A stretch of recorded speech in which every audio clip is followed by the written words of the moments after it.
Hey Cam followers, it's another night of a Facebook Live. Now I have got an immediate apology because I have fluffed.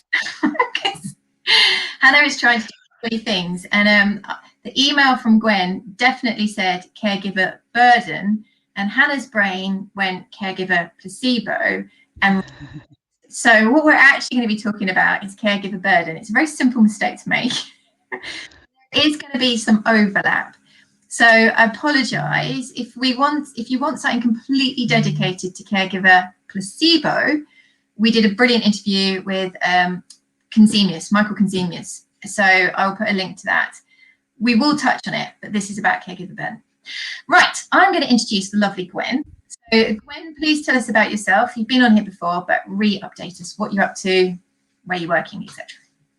I am a specialist in anaesthesia and analgesia, so that's pain management, and I run a pain clinic, chronic pain clinic, as well as being an anaesthetist, and I do various things around chronic pain and trying to increase awareness and teaching vets about chronic pain, how to manage it and things like that. So I've known Hannah for quite a long time, and I've tried to give a bit of help to Cam along the way, and so, yeah, I spend a lot of time thinking about how I can use medications to help with chronic pain, but I work alongside some amazing physiotherapists who are a complete integral part of the team for managing pain, because it can't all be done with drugs.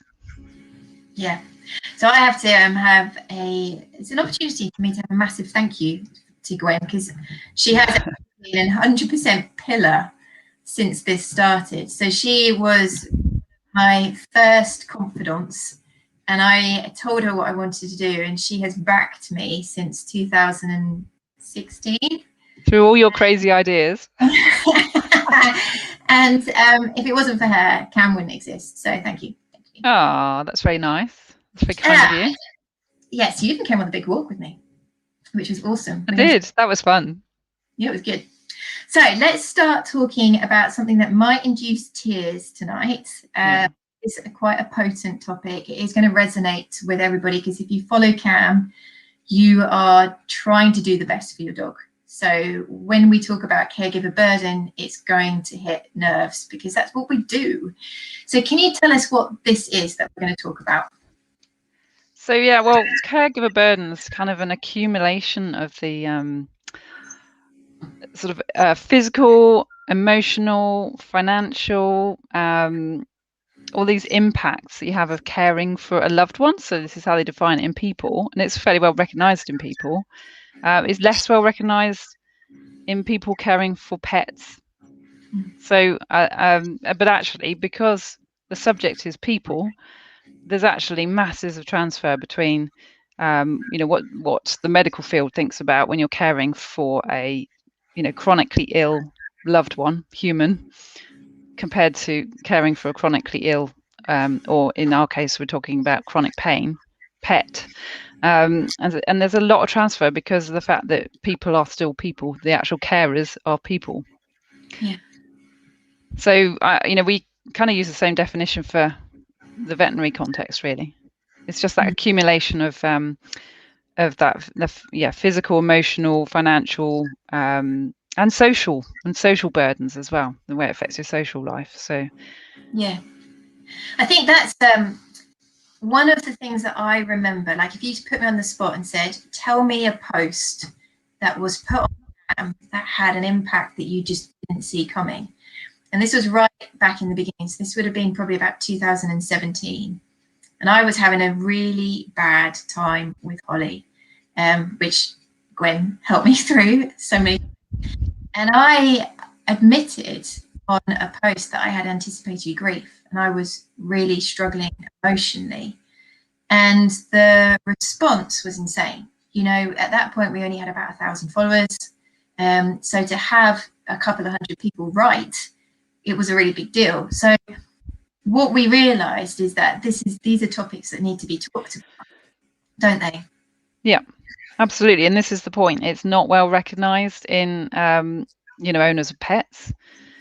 So because people don't think that they should have these feelings about having to care for their dog or cat, But mainly dogs are kind of what we've got the most data on caring for dogs. They don't know that anyone else is suffering the same thing because they don't talk about it. They don't see it as socially acceptable. So, I mean, the way it affects dog owners, it can cause a lot of stress and anxiety. It can even cause depression, because our pets are for some people, pets are almost a replacement for children, or additional. Their family. There's been quite a lot of qualitative research done recently by people like Zoe Belshaw, where she's interviewed loads and loads of dog owners, and they've actually expressed that they're like another member of the family, and losing a dog is like losing a member of the family. It's that powerful. So that, I mean, we're talking about grief here and anticipatory grief, but we're going to try and focus on caregiver burden tonight, but we can't really separate them. No, they all do kind of blend in together. So for me, the caregiver burden that I definitely experienced with Holly was it was financially huge for me. And being a vet, I knew that there was all these interventions that I could try and tap into, and I had to explore them. And my credit card hated me really badly. I bought loads of stuff, and I was the sort of person that if I needed some non-grip booties, I'd buy 3 different brands to see which one was going to be best. And if I wanted to try an intervention, I'd go straight to referral, and I'd be doing the MRI, the CT. I just had to, because it made me feel that I was giving her the best opportunity. It validated you, didn't it? That's fair. Yeah, but the finances got out of control. And you were a vet, so you could get them relatively cheaply compared to the average person. I know. And I was insured. So she still broke the insurance barrier. Do you remember when she had a liver tumour? Yes. That whole incident cost me £10,500. And you kind of realise that you can't say no, you just keep stacking it up. So finances was bad for me. Another one was it affected my social life a lot, because I didn't ever want to leave her. Yeah, absolutely. So I wouldn't go on holiday. I love snowboarding, and for 2 years I wouldn't leave her. No, but I love trying to quote my clients. Various things that they've told me over the years. Recently, I've had a client, she might be watching actually, who's actually said to me that they missed the end of a family wedding and the photographs at the family wedding because they had to go back to sort out the dog. Yeah. And other people who said yes, they can't go on holiday because they couldn't bear to leave the dog. This happens all the time. They can't bear to leave the dog with their mother or their other family member, or kennels. Definitely can't put it in kennels whilst they're on holiday, in case they take a sudden turn for the worse and they go to a different vet, and then the vet says, oh, you need to euthanize whilst this person's on holiday, and they can't bear the thought of it. So they go, and actually, because they care so well for their dog and they've got such good engagement with their veterinary team, the dog goes on for several more years and they never go on holiday unless they can take the dog with them. Yeah, no, that's so true. And I think for me, I was always in fear of blaming somebody else for something. So if she had gone to stay with my parents and maybe she'd tripped down some steps, or something for her, because she was physically vulnerable, was catastrophic, that anger probably directed at them, but I knew I'd be angry at myself. So I didn't want to have that relationship with anybody where they felt that they had to carry that burden. What other things? I think sleep, because towards the end I didn't sleep because I was always checking on her. So sleep, we can go into some more detail with sleep. It's a really interesting area. So you're talking about checking on her and worrying, probably not sleeping because you're worrying. But what about your dog is in pain? Your medications, the dog is on several medications, and the medications are actually quite short acting. Most of our analgesics, pain relievers, are quite short acting. They run out at about 2 a.m., 3 a.m. So the dog gets restless because it's in pain, goes and wakes its owner up. And so there's been a lot of studies that we now know that dogs do get restless with nighttime pain, like humans do. There's been some really good research done by the team, including Duncan Lascelles, actually, who I believe has done a lot of research in this area, and placebo, caregiver placebo. But where they've showed that dogs do get restless when they're in pain, and you can actually improve that with non-steroidal anti-inflammatories. But my point is, the dog wakes the owner up, and this happens at 3 a.m. every night. Mm-hmm. Then that is long-term sleep disruption for the owner. And then there's so much data available about the consequences of long-term sleep deprivation. The health consequences for people is huge. So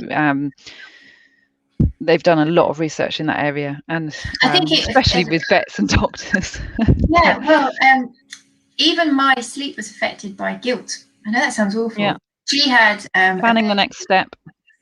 Well, she had a bed in my bedroom, and it was all carefully laid out, and I would be waking up just to make sure she was still in the bed and she hadn't kind of then I would find it hard to sleep because I was in a comfy bed and she was on the floor, and I was just, always thinking, I just want the best for her. And it's weird to explain it. I think unless you've been there, it's really hard for people without dogs to get this.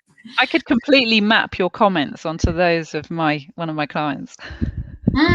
Yeah. Worrying about are we doing the best for them? Worrying about what the next step is, whether we should be doing more. Yeah. And then another thing which would always haunt me, there's loads, if she did have a trip or a stumble, and I could have prevented it. So I can remember one day, she was 15.5 kilos, so I would lift her up and downstairs. This was towards the end. And one day I had gone downstairs to get something, and I was going straight back up, and she'd come down the stairs and she'd fluffed the last 4 steps and landed. And when you just you're just so angry with yourself. Yeah. And that was another thing. So there's so many different elements to this, isn't there? I found that as I say, a lot of my friends didn't get it as well. I had one friend, they actually said, but she's a dog. I don't exactly know. And that really, really hurt. I felt quite alienated from the family, even though my family are dog lovers. I don't think they got my obsession. I used to go home. I used to take all my rugs with me. So I would turn up at my parents' house for massive, Hessian runners. And my dad's kind of getting elderly, so not picking up his feet. And he'd be like, so it's okay for me to fall over, but the dog's...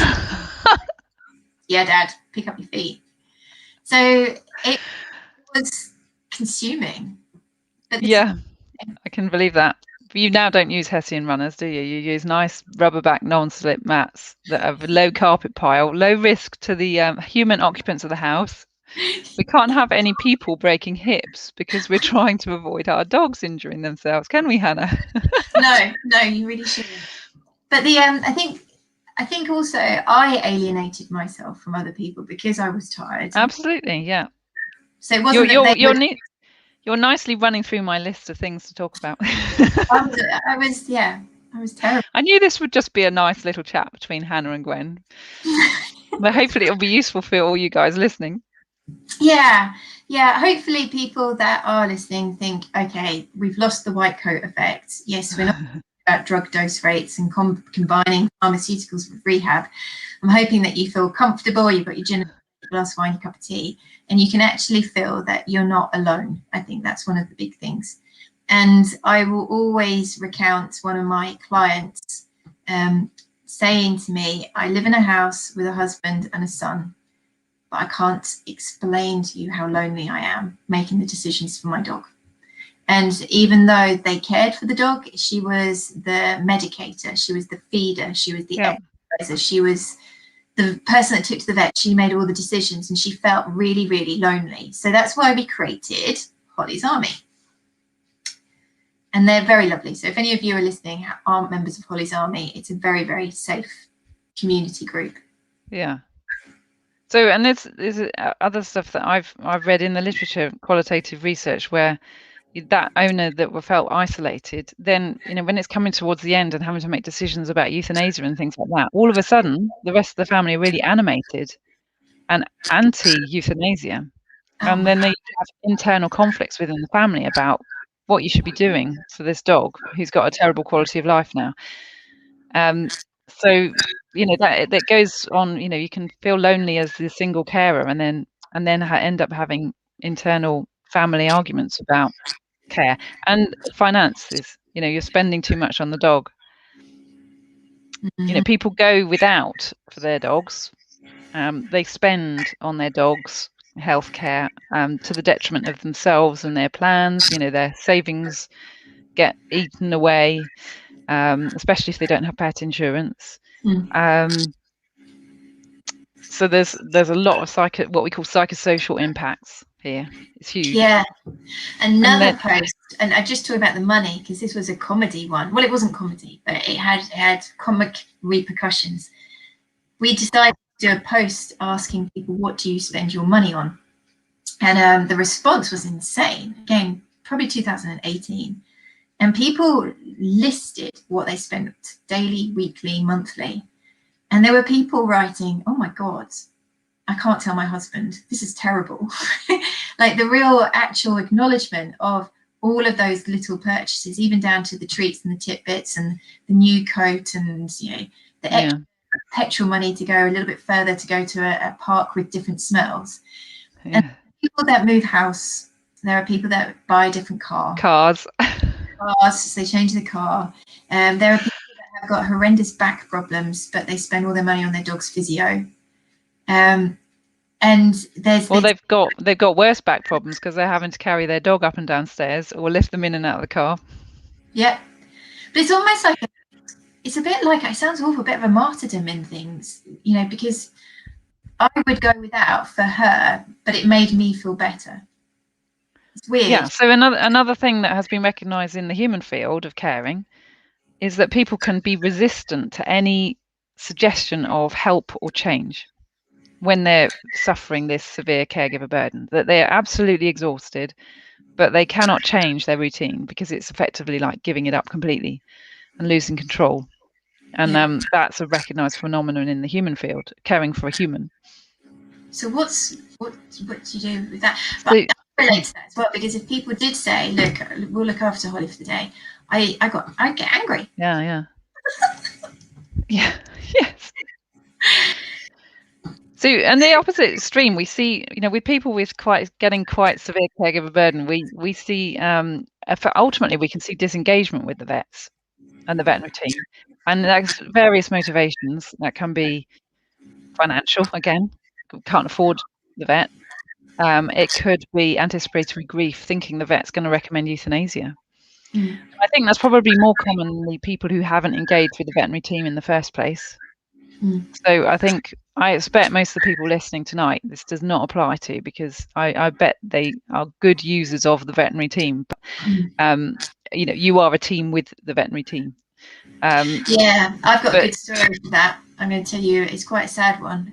So I was doing a night duty in Brighton. It was about 11:30 at night, and a lady had taken her, it was a staffy, 12-year-old staffy, out for a park walk just for bed for late night week, and it got attacked by another dog in the park. And so she rushed it down, and it had some puncture marks just around his neck. They weren't too severe.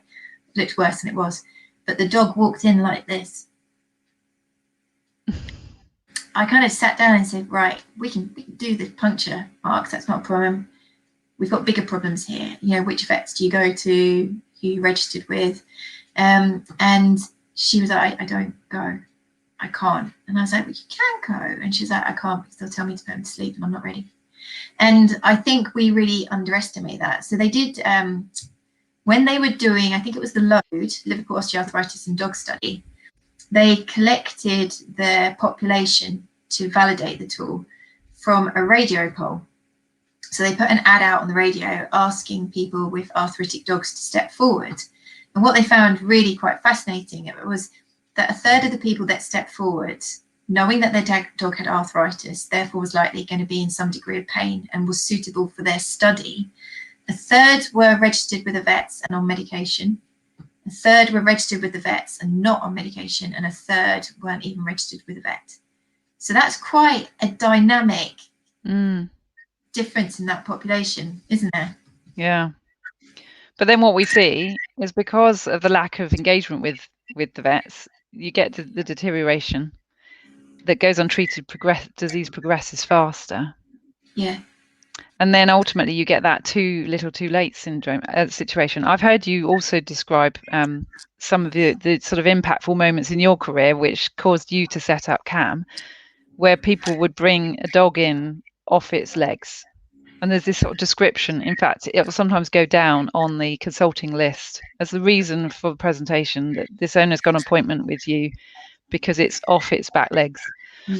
And the animal comes into or is carried into the room, and you know that this has been going on for months and years, actually, this process. So they've, it turns out they've got, really nasty back pain or hip pain, which has caused them to not use their back legs properly. They've been changed, the way they walk has changed, called maladaptive gait.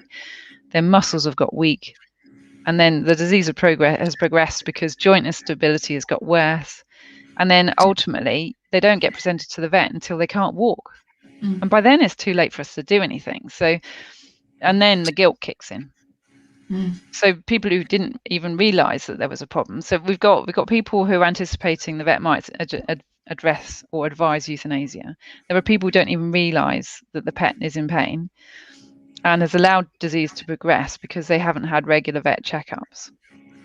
And that is heartbreaking, and it's really heartbreaking to counsel an owner in that situation as a vet. And it was heartbreaking for me.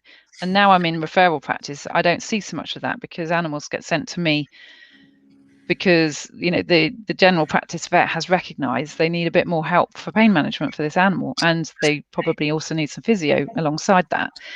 But I remember in general practice, I got to a stage one day where I just said to my colleague, I can't do any more euthanasias today. I just can't mentally do it. And I was in floods of tears. And most of them were preventable. Yeah. And that actually leads nicely onto the topic that people probably wouldn't imagine, is how does caregiver burden in the owner affect the vet? So yeah. Well, there you go. You've heard some of it. So we talk about burden transfer. So quite often, if a pet owner is not coping well, then obviously the burden ultimately will get transferred to a medical professional, a vet or a nurse perhaps. And depending on the vet's ability to manage their own mental health, they can sort of take all of that on, instead of actually what we should be doing is trying to help the owner manage rather than taking the burden on ourselves. And it's associated with sort of increased frequency of these small contacts with clients where they effectively need the sort of hand-holding advice.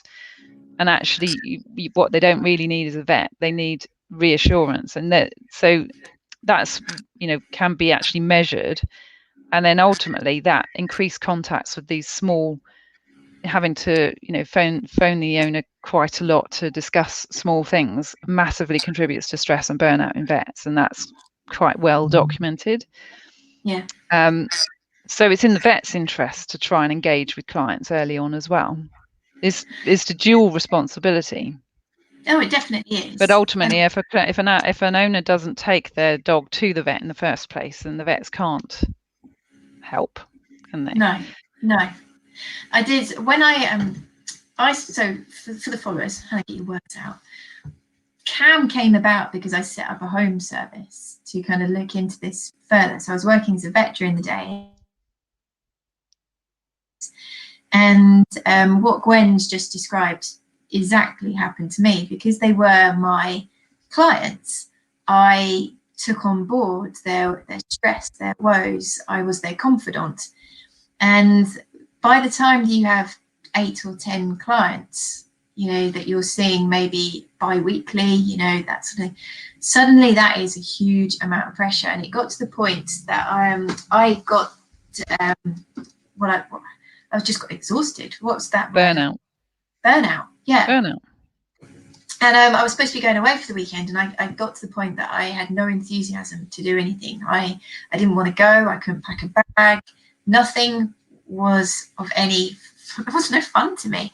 So I think, as you say, we've talked about owner, we've talked about vet. This is something that we really need to, as a profession, as a population of dog lovers, we need to kind of talk about more, so it's not a taboo subject. But what sort of things can be done? Let's be positive about this. So we've got 88 people watching us at the moment who are obviously resonating with this because they're listening. What kind of advice can we give them? Make use of your vet team early. It's probably your number one. And I said, when I say vet team, I'm talking about the whole team, the vets and the nurses, and pick your practice, because a lot of practices now, matters more than when you and I qualified, actually run nurse clinics, and they can be nurse sort of elderly clinics, or they call geriatric clinics, or they can be chronic pain clinics, or quite often they can be combined. And they're often combined with weight loss clinics as well. But the point is, there's that point of contact, regular, relatively informal. An awful lot of people are quite worried about seeing the vet. They sort of feel they have to go with a shopping list and a really concise list of problems to get through, because they feel the vet has very little time. But actually, I would quite like to obviously listen, examine the animal, probably book a longer consult, but then send them to the nurse-run pain clinic, because I know that nurse that I've carefully that we've coached within the practice is going to alert me to any problems. So actually, I don't have to do it all myself. Yeah. And I think dog owners respond really well to those sort of nurse-run clinics. So you can pick your practice based on, do they have a nurse-run clinic, for example. You don't have to, I'm not going to say any negative things about any particular practices ever, of course, but people are very dedicated to one particular practice. But like anything else, you should shop for your practice and what they're offering you. Yeah. Can we big ourselves up? Are we allowed to do that? Big ourselves up? That we do a practice training program? Yeah, I'm sure we can. I'm sure I don't think that's considered a conflict of interest. We're on the Canine Arthritis Management Facebook page, Hannah. No conflict of interest here. So for anybody that may be working for a vet practice and thinking, yeah, there is a call for this now. This is something that we want to expand into. Me and this lovely Gwen lady here, we do practice training. So we train the whole team. We do vets, nurses, and receptionists, and we create your OA team. That's what we call it. We recently did a really good one for the German vet clinic in Abu Dhabi, and it was 8 hours online. It went really, really well. So COVID is not stopping us. What we've tried to do is bring in academic knowledge, experience, but having a really big empathetic twist to it, because you can take knowledge from a textbook or from a lecture, but applying it in an everyday circumstances is really quite difficult.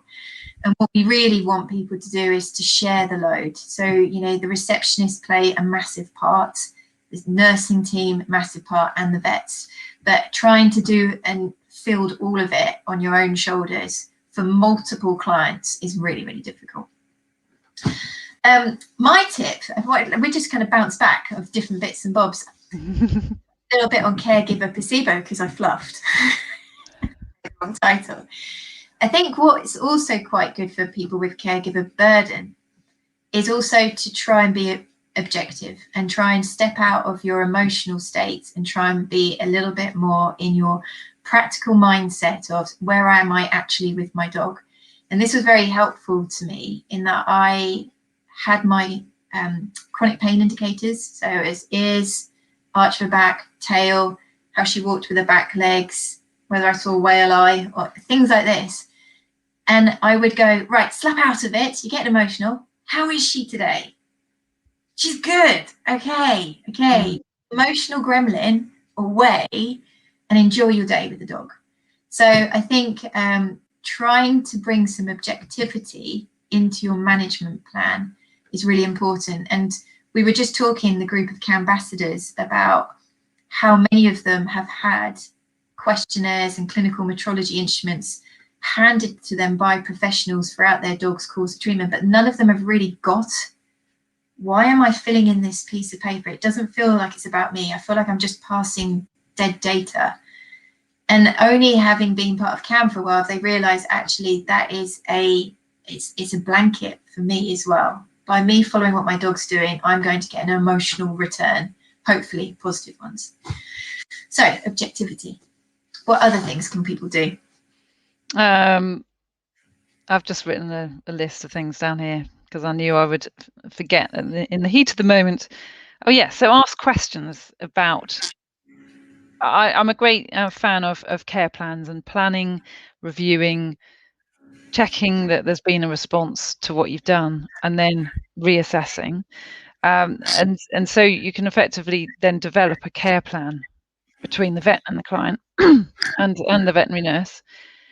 And that will include things like regular reviews, and actually knowing when you've got your next appointment is really useful.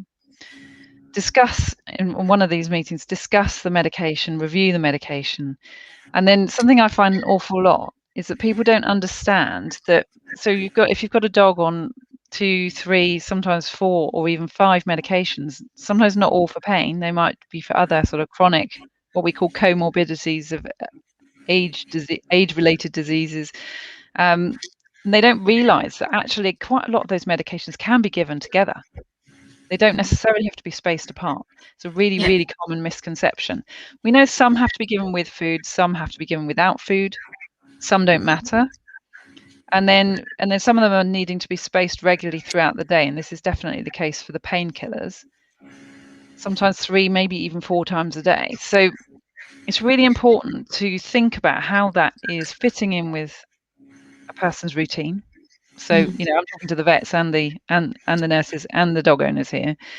How does it fit into your routine? Is it disrupting your sleep? So, again, I have clients who will dose at 11 p.m. and then get up at 6 a.m. to give the next dose, so that the dosing interval is perfect for their dog. And that's really hard. And most people need more sleep than that. I do. I certainly do. Or sometimes even earlier. And I've known people who've actually got up at 3 a.m. to dose their dog because they perceived that that's what had to happen because they couldn't give the drug with anything else. So actually sitting down and doing a plan of the day's routine and where the meds can be given and which can be given together and not is so, massively lightens the load. And also will stop those. So another thing I see is an awful lot of the animals referred to me actually just need the drugs tweaking, and I don't actually end up adding anything. But what I do is I tweak the timings because people have been told to give something 3 times a day, and they haven't understood that actually means every 8 hours. And so they're giving it at 7 a.m., 2 o'clock because that's when they have lunch, and then they're giving it at 6 p.m. because that's when they have tea. So the dog's going from 6 p.m. to 7 a.m. with nothing. And so the dog wakes them up in the night because it's painful. And so that's then good for people to know, isn't it? Yeah, and the report is that this dog's pain meds are not working. Or actually, it's just they're not working at a particular time point in the day because they're having a massive, with some of the short-acting medications. So gabapentin is a classic example.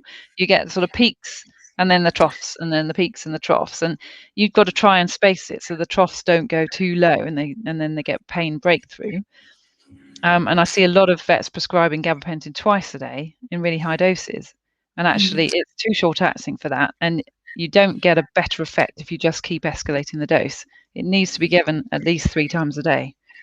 And when we start ending up having to give it 4 times a day, then that becomes totally impractical, in which case we then need to look for another option for that animal. And that's quite often where I get involved because I know quite a lot about how these drugs work in dogs. So the vets should be calling for advice where they need it. So I talk a lot about practicing within your competence, and vets can't possibly know everything. I know nothing about antibiotics anymore because that part of my veterinary knowledge has disappeared from my brain because I've not used it for 20 years. So I'm perfectly happy to admit that because I'm going to go to my GP vet in the team to ask for advice about how to treat my dog, or get my GP vet to treat my dog for me, because I don't claim to have that knowledge and I want to practice within my competency. So, and there's nothing wrong as a client with asking if your dog could be referred for, or if your vet could ask for extra help for your dog's pain management. Yeah, yeah. So, And I think that's a really good point to make, in that I was only thinking the other day, there's some real leaders in the pack, you know, people that have been dealing with chronic pain in veterinary medicine for a long time, and how difficult it must have been for people like Sheila Robertson, Robin Downing, you know, all these people who have for 30, 40 years been screaming, we need better chronic pain management, and how closed doors the industry would have been at that point. It must have been really tough. Sarah Heath, you know, talking about behaviour, and back 30 years ago, what kind of reception would she have received? So I was thinking about that and thinking how tough it's been for the last 7 years, you know, with some of the comments that I've had, how much harder it must have been for them. The good news is it's changing. It's changing dramatically. So if you think, actually, I really would like a meds review, you can say that to your vet. You can say, look, I really want to look at his meds again. You know, I'd like to come and see you. I'm absolutely okay if this isn't your area of passion. I probably wouldn't say area of competence, because that's a patronising tone. But if you were to say, if it's not your area of passion, then can you advise me of somebody else that is going to be able to look, tweak, change drugs, change spacing, think of what I can add, what I can't add. And just Gwen having made herself vulnerable, I'll make myself vulnerable. You know, an area that I really want to learn a lot more about is behaviour medication, and how to bring it in line with chronic pain management, because there's a very big overlap with those drug categories. And somebody's just written about, you know, their dog with separation anxiety, how she doesn't seem to settle. There's actually potential to slip into the bridging world of medications that will have a behavioural component, but also might have a chronic pain management component too. But that is a specialist.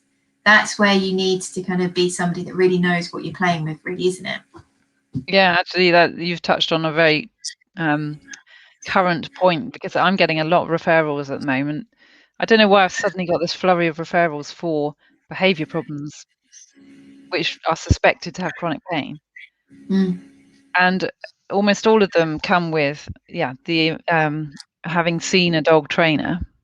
But I then have the problem of, are we going to start using behavioural medications, psychopharmacologics, they call them, psychopharmaceuticals, because I have done a little bit of extra training? Or am I going to actually request that this dog then sees a clinical behaviourist or a veterinary specialist in behaviour who can prescribe? Because it's very hard for me to then say, actually, the behaviourist you've been seeing, who is not a clinical behaviourist and can't advise on drugs, I need you to see my behaviourist. And that's really hard. So I'm sort of verging on the conflict with practicing within my competence. And I'm not a behaviour specialist. I know quite a lot about pharmacology, and I know quite a lot about how these drugs affect the brain. But, you know, am I practicing within my competence? So I know how they interact with pain relievers drugs as well. But this is where the vets need to work together. So the vets with different levels of competence need to work together, because I know how these drugs work with painkillers, or interact, or negatively interact. They know which best drugs to use for a behaviour problem, with, you know, in line with a behaviour modification program. If you're allowed to call it that. I'm not sure if that's okay.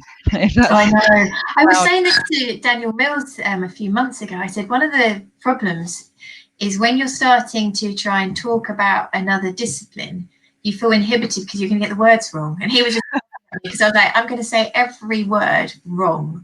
But I think we've got the OA gremlin. And people probably don't know about the OA gremlin, Todd. He stands for Think of the Dog. And the idea behind Todd, the OA gremlin, who's a little cartoon that comes with us in all our lectures, etc., is that we have to put our personal feelings aside, and the dog is the centre of our picture, and that has to be our priority. And hopefully that will drive more of a multidisciplinary approach. It is difficult, you know. It's very hard work if you have very conflicting opinions as well. But yeah, huge. It's a huge topic. Somebody a few months ago said to me, "You're not bored of it yet?" I'm like, There's so much more to learn. I don't know. No, I have no idea. I'm still, the Dunning-Kruger. I'm still down here. There's also there's a massive difference between getting bored with something and feeling overburdened by something as well, isn't there? Because I frequently will go through that feeling overburdened issue, but there's always masses more to learn. It's never not interesting. Yeah, no, there is always. So I was just having a quick glance because we'll talk about behaviour and behaviourists and stuff like that. So let's just still work on things that people can do. If we've resonated with this, feeling like you're on a bit of an emotional roller coaster, feeling that you're often trapped, sometimes even, and this is going to be me making myself really vulnerable to the public, I sometimes got angry with her, not physically, not in an open sense. I would be angry at her because I was angry at myself, because I was tired, because I felt that I wasn't doing as good as I could be. I didn't understand how to help her anymore. I can remember we sat at a motorway station on a grass verge. We'd just done a lecture together at Bristol, and I was and we had a cup of tea, and I sobbed and just said, I don't think I'm doing the drugs right. What else can I be doing? So I would find that sometimes that came out frustrated anger, and then you hate yourself even more because you maybe have snapped at them. You might have just gone, oh, for God's sake. And then you're like, oh my God, I'm so sorry. I don't want to shout at you. Yeah, so it is really hard. I think a tip for me definitely has to be surround yourself with people that understand you. And as I say, Holly's Army, there are really, really kind souls in there. All of the ambassadors have been there, are there, that they will get it. So you are protected in that environment. And we had a very sad but also slightly beautiful moment where a lady, it was Christmas Day, and she wrote on Holly's Army, I need somewhere to go. I'm hiding upstairs in my bedroom. The family are here for Christmas. They've just laughed at my dog slipping on the kitchen floor, and I have lost the plot in front of my whole family.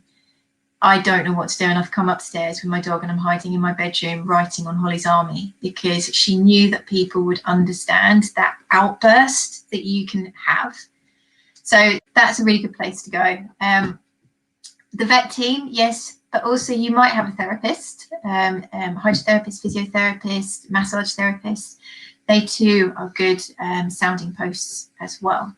What other things can we help people with? Educate yourself. So we kind of touched on it for the vets with the practice training program. Educating yourself. So, and also you were saying about surrounding yourself with people, like-minded people.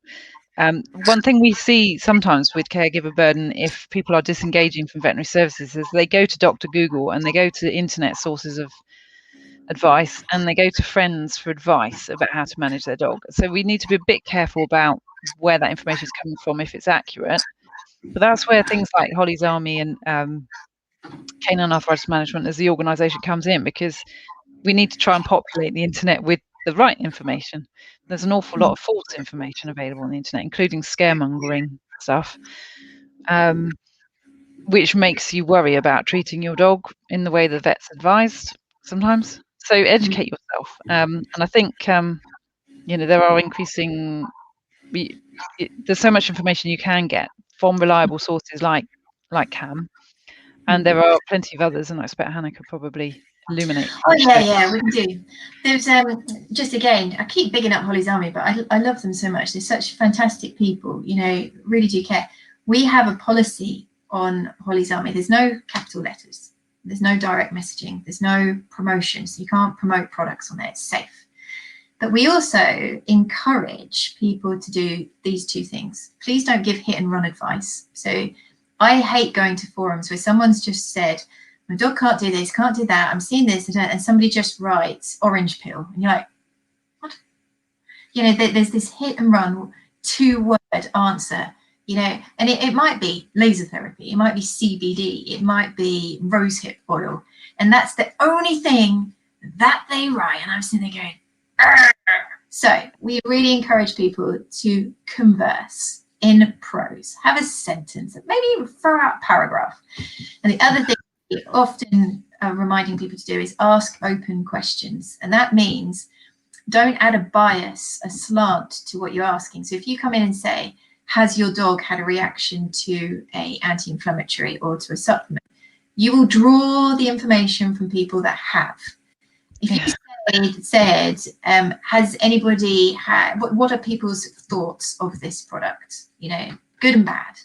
You're going to get a more balanced viewpoint, and that will actually allow you to sleep at night with decisions. Because let's be honest, arthritis, there is not a cookbook approach to this disease.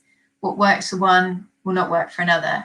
And you will have difficult decisions to make, and you want to have a fair quality data from which to make that decision. And if you go in with a bias, if your question is slanted, that's all you're going to get.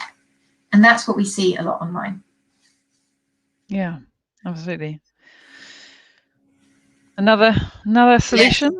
Yes. I think learning to observe changes in your pet. So this is part of educating yourself, actually, learning what to look for. Your pet's unique, your house is unique, and you are unique in the way you interact. And so you can come up with a scoring tool.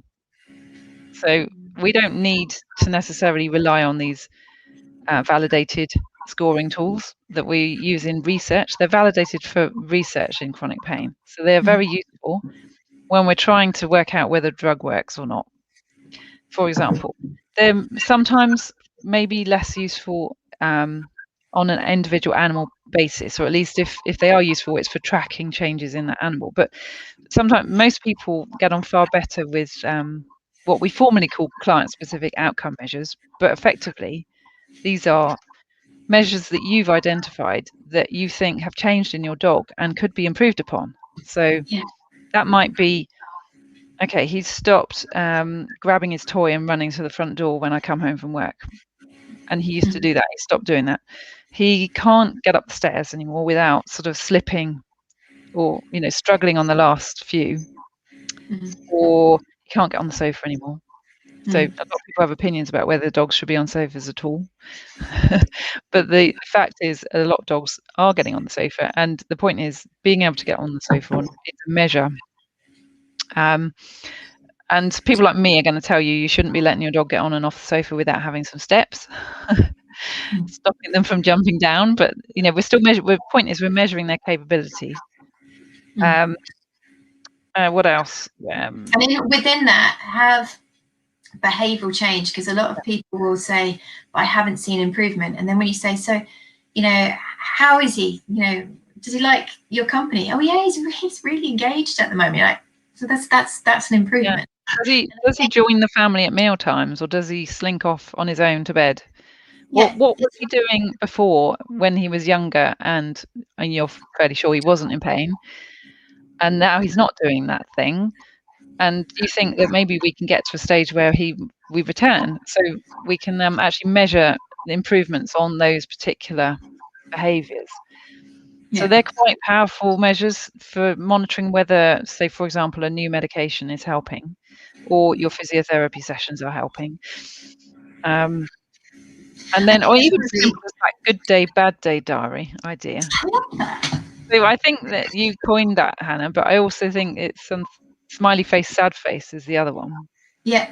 Drawing a smiley face and a sad face on the day on the calendar. That it could be as simple as that. Objective measures, they're subjective measures, over time to try and decide whether you need more veterinary intervention, whether he's doing okay at the moment, whether this medication that he's on is helping or is doing nothing at all.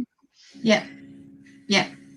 I think people need to remember the behaviour side of things, because seriously, a lot of these dogs, by the time that they get diagnosed, the physical changes that have taken place, the tissue changes, nervous system, muscular system, joint capsule, cartilage, bone, that's not going to change quickly. It's going to have a limited amount of change unless you invest heavily into a rehab program. So expecting your dog to suddenly be a spring lamb again with fluid motion and be able to pray bow and climb a flight of stairs, let's be realistic. So, you know, I've got a bad back at the moment and I can go from grumpy to happy depending on how bad it is, but I'm not doing gymnastics no matter what's happening. So not that I could do it, I suppose. Something, because we've got the downloads, it made me think of another thing that I think is a good intervention for people that have caregiver. Is you've talked about having structure and a plan. I found in my head I had a good visual of what the components of a good plan were, so I could tick them off when I was thinking to myself, what else can I do? And getting out the iPad and going on Amazon and buying crap. We can put it up here. I'm sure one of the lovely ambassadors will put it up there. We have a multimodal diagram where there's little triangles in the middle, and there's, I think, 6 of them that the vet helps you with. So that might be pain medication, adjuncts, weight control, nutraceuticals. And surrounding that is what the owner does, which is going to be lifestyle adaptation, observation, weight management, rebuilding your relationship in a safe environment. So when you're having that day going, I need to do more, I need to do more, go into your head and go, no, that's ticked. Okay, no, I'm doing that. That's ticked. Yeah, I've done that. I can sit back and say, I'm okay. I don't need to go and get my credit card out again. I don't need to and do, So have a visual of what is a structured plan so you can tick off the components. That's another thing that I remember talking to you about with anticipatory grief. And I'd really love to do some research where we look at spending, the spending patterns of people with, older dogs or dogs with arthritis, and how they increase towards the end of a dog's life.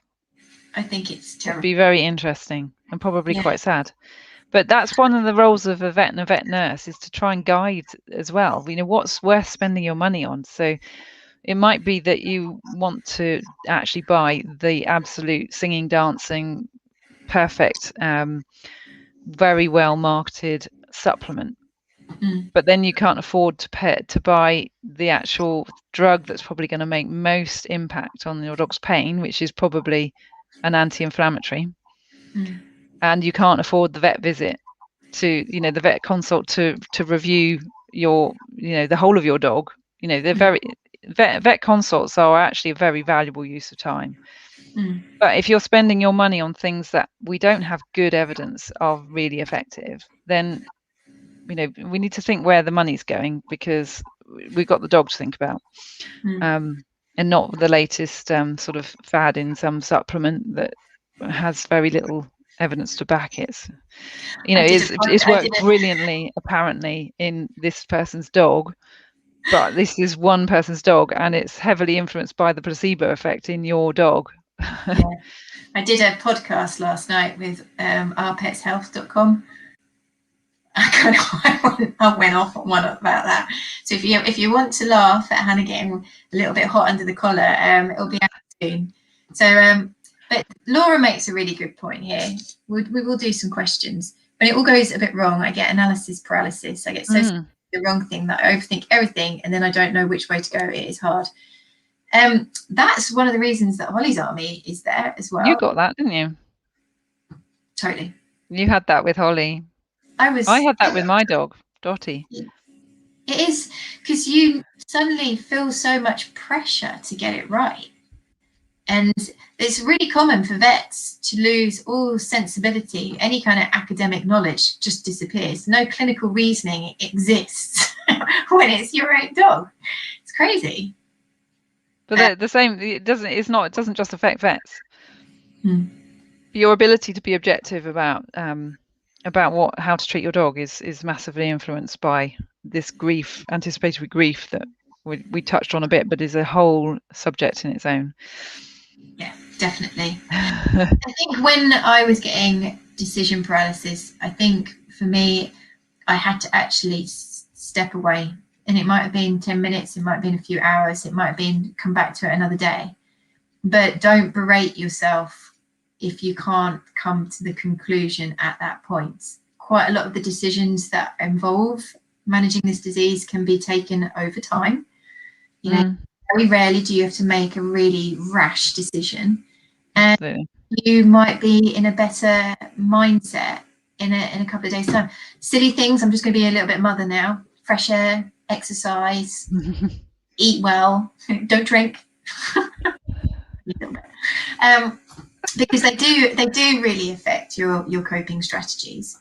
And there might be people watching you going, oh, do you not think you're being a bit over the top? It's only a dog. Well, we're a FOM cam. We don't think like that. We totally get how draining it can be trying to do the right thing. What else before we answer just a few questions? It's all about this kind of engagement, really. I'm struggling to say something that's dramatically different from what we've already been saying. Do you know what I'd like to do? I'd love to do this. I've actually written the syllabus to do it because I'm a bit sad. I think that arthritis could be a group consult. I think that. Oh yeah.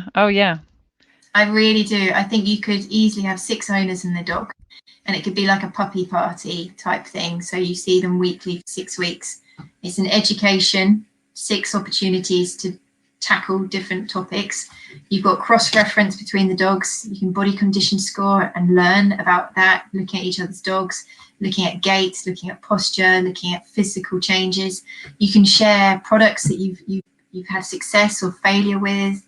So I would love to do this. I think group sessions syllabus would be a brilliant idea. It's very similar to the NHS expert patient scheme. I don't know if you're very healthy, Hannah, so you probably don't know about them. But the NHS have this scheme called the expert patient scheme, where you basically are invited to go along to a sort of 6-week-long session.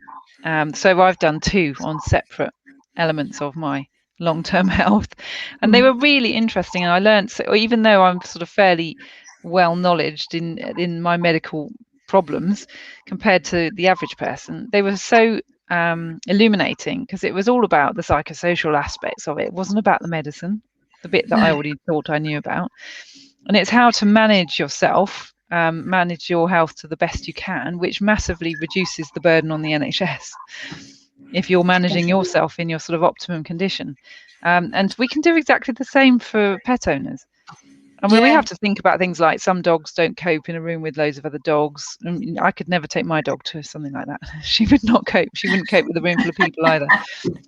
But, that's not the case for the majority of people. And there are ways and means that we can do that in a safe environment after the pandemic has sorted itself out. Yeah, definitely. But I still think you could do it. You could do stuff online. But I think one problem that we see in the vet industry, and like with any industry where there's a repetitive nature to the content, is that you start to lose your buzz, your enthusiasm. But by bringing a group together, I think you are more likely to ensure that you've covered all bases, all topics. You're saying it once instead of 6 times on a daily basis. The structure in my head is going to be a vet nurse team. So there's going to be that camaraderie. There's going to be a persona, united front. And I just think it's got such legs to roll with. Massive potential. So definitely. The syllabus is written, guys. We just need to do it. One of your many projects. Right, I just noticed the time. Look at the time, Hannah. I know. So I'm just having a look back and seeing if there's any questions. Okay, so I don't know what, Gwen, do you want to say anything about your experience with stem cells, or leave that be? I think that's something for another topic, really. But my experience, I don't do stem cell therapy because I don't have enough experience. I think you need to be quite practiced at it to do it well. And we still, despite its popularity, we still don't have amazing evidence of its effects, to be completely honest. And we still don't have actual proper clinical trials where we've looked at it against something else like medication management instead of stem cells, things like that. So we don't have a lot of data to support its use, and that is a very controversial thing to say, and some people will hate me for it. But it's not something that I practice myself, because I had a bit of a attempt with some patients of doing the procedure. I'm perfectly capable to do the procedure as a vet, but my results were not great. No. So that's my experience, and that's all I can tell you, to be honest. A lot of other people say that they've had great experience. Yeah. And there are some vets who are doing a lot of these procedures and getting good results. But there's also plenty of failures. And you have to remember how much it costs. Yeah. And there's a lot of insurance companies are now really coining on to the fact that, you know, it's not in their policies. You know, they might deflate the rich, but they're not going to cover stem cells. And even if they do, it eats up your year's worth of money really quickly. I've got a patient at the moment that's got to wait for a surgical procedure because they've used up their money on 2 rounds of stem cell therapy and a surgical procedure earlier in the year. And they've got to wait until the annual insurance money rolls over. And the stem cell therapy did nothing for this particular dog, unfortunately. No. And as you say, there's some people that are doing really, really well. So on holiday, I think it's quite a nice platform. We don't control content. So we don't quieten people. We don't block people unless they're rude. If you're rude, you have a firm warning. So you can get a real impression of all the different approaches people are using, and hopefully that will give you a more balanced outlook. Do you give out a list of vet practices that are CAM aware? No, not at the moment, but it's something that we want to do. And we've had loads of vet practices say, we want to become CAM OA friendly. How can we get your badge? And it's seriously, CAM has got a problem with man hours. You know, at the moment, I'm the only person working on it full time, and it's just a beast because we've got our education centre, the website's being rebuilt. We've got the courses that are being written. I'm going to tell you about the courses in a minute. We've got practice training. We're pushing out to try and get some corporates on board. We've got loads going on. It's something in our field of vision. It's just that we wouldn't be able to regulate it.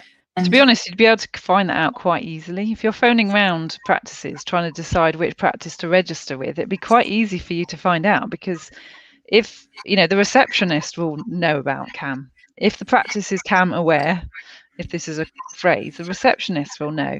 So you can find out by phoning round in the absence of the badge, as you say. Yeah. No, absolutely. And there are, you know, there's still brilliant practices out there that don't follow CAM, I think. Exactly. CAM principles. I don't know how. Yeah. So let me just tell you about the courses coming out, guys, before we wrap this up. And we've got CAM Advocate Level 1 for dog trainers, dog walkers, any kind of canine professional. It is a pretty chunky course, 12 modules, each at least an hour.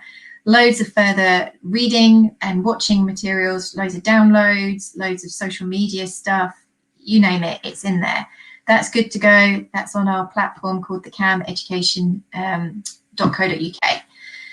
We've got CAM Owner coming out. Now, the honest truth is I wrote this and I recorded it. It's 12 modules again, 12 modules.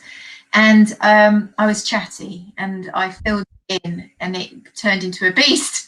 Damn it. So instead of re-recording it all, we've got CAM Comprehensive. And then I re-recorded it all again, really just trying to stick to key points. So each of those modules are 15-minute, 20-minute modules. So that's called CAM Essentials. So you've got to. And in CAM Comprehensive, there's going to be free downloadable books, like all of our booklet range and stuff. But what we're also going to be doing now, and I want your opinions, I've got 59 people listening to this, so I want to know your opinions. We're going to create a course for dogs, because we've decided there's a lot of people that really like to big up what their dog is doing, what their dog is capable of. There's these tricksters online. There's, my dog's got this certificate, he's just attended this. So we're creating a course for your dog.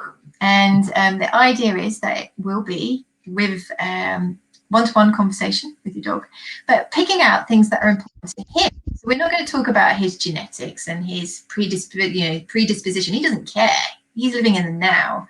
And it's the things that are going to make a big difference to his life. So we're going to be looking at lifestyle. We're going to be looking at weight loss. We're going to be looking at pain medications, diets, supplements, interactive feeding, enrichment, basic exercises, things like this, that he can go on his own little boot camp. So we're just, it's in planning stages. So I want your feedback. That'd be great. Anything else to add, Gwen? No, I don't think so. Not after that shocker. Well, thank you very much for listening, guys. Hopefully that our informal chat makes you realise that you're not alone. That's the intention. And stick with us. We've got a jam-packed year. The people that are stepping forward, like the lovely Gwen, giving up their own time to help you is phenomenal. It's absolutely phenomenal. So well done, vet industry. I'm super proud of you that you're getting behind this initiative to help owners in a direct form. So until next week, I will say goodbye. Thanks, Gwen. Bye.